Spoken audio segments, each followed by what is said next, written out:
dia 10 de abril de 2019, entrou para a história da ciência. Naquela quarta-feira, o anúncio da primeira imagem já produzida de um buraco negro conseguiu ofuscar outra descoberta que não acontece todo dia.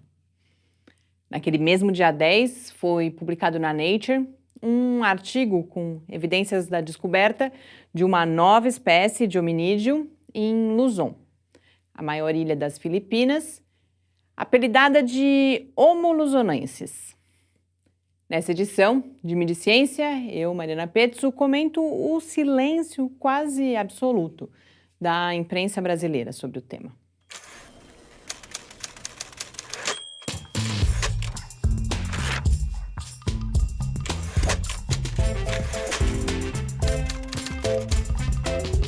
Foram pouquíssimas as matérias publicadas na imprensa brasileira sobre o Homo luzonensis. Eu identifiquei só 6, das quais 3 têm a mesma origem, a agência de notícias France Press.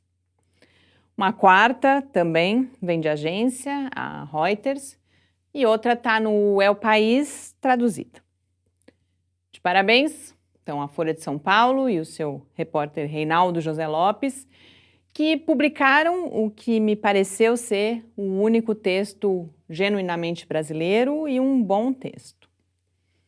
Uma primeira diferença bem pontual é que a matéria do Reinaldo é a única que cita o pesquisador da Universidade das Filipinas, que foi responsável pela descoberta, ainda em 2007, do primeiro dos 13 fragmentos de ossos fossilizados que agora levaram à proposta de uma nova espécie. Ele é um dos líderes da equipe, junto com o francês, que foi o único citado nos textos vindos da France Press. Mas o texto da Folha é melhor em vários outros aspectos. Ele confere um sentido à descoberta. E não fica só na curiosidade do achado de uns ossinhos que podem ser de um parente nosso de mais de 50 mil anos atrás. Antes de falar sobre esse sentido, vamos a um breve resumo da notícia, caso você não tenha visto, o que é bem provável. O artigo na Nature descreve justamente esses 13 fósseis encontrados em escavações que foram realizadas em 2007, 2011 e 2015. São 7 dentes, 3 ossos do pé, 2 da mão e um osso da coxa, pertencentes a pelo menos 3 indivíduos, sendo 2 adultos e uma criança. Os fósseis combinam características encontradas nos Homo sapiens modernos com traços típicos de espécies mais antigas, como os Homo erectus e os Australopithecus, ainda mais primitivos. E é aí que começam as controvérsias.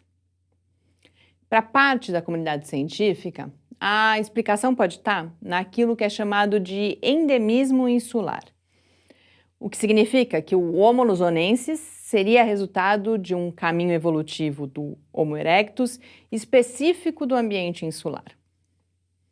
Mas uma outra hipótese é que se tratem de descendentes de uma migração mais antiga do continente africano para as ilhas, possivelmente de Australopithecus, que até agora se imaginava que nunca tinham saído da África.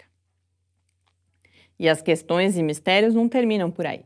A gente não sabe, por exemplo, como que esses nossos ancestrais atravessaram o oceano para chegar até as ilhas.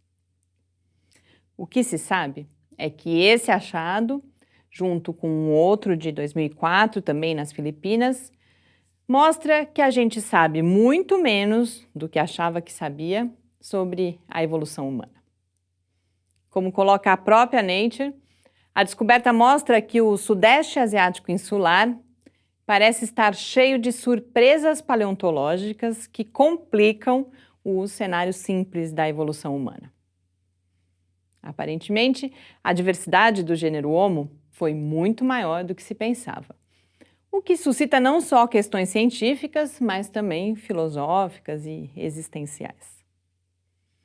Até mesmo os responsáveis pelo estudo admitem que os fósseis encontrados ainda são poucos e que as evidências de uma nova espécie, ainda que robustas, podem não ser confirmadas por novos achados.